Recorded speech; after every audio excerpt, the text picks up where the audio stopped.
Wherever we act is where we be. Wherever we were is where we be. Wherever our future is where we be. This land is where I am. This land is where we are. This land is where our future is. This is where I be. This project will focus on a timeline of personal research expanded to community research, looking at the oral stories as well as what can be documented, beginning with a little bit about the Thomas family history, my personal story, and then taking it out into community history, looking at the African American history of Fayette County, Pennsylvania.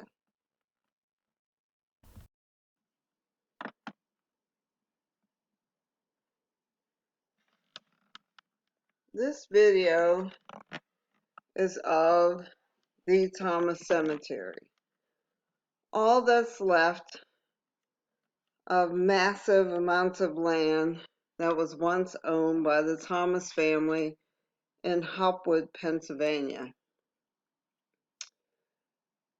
This particular cemetery was left to the Thomas family by Augustus Thomas, who deeded the property to the family in 1913 so that the Thomases and all their descendants would have a final resting place. This is the tombstone of my grandparents, Alberta and Albert Thomas, and behind them, my aunt, their daughter, Clyda May, and my cousin, Johnny, who was recently buried. This is the tombstone of my sister. This is my father, Edward Thomas, my mother, Queen Esther Thomas.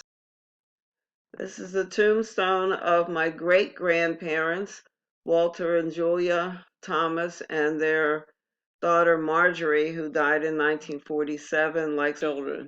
So again, as far as you can see, this was Thomas land, and now it is all that is left of the Thomas family land legacy.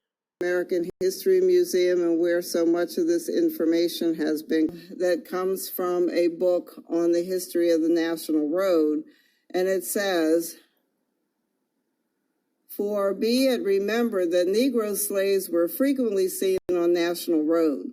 The writer has seen them driven over the road, arranged in couples and fastened to a long, thick rope or cable like horses.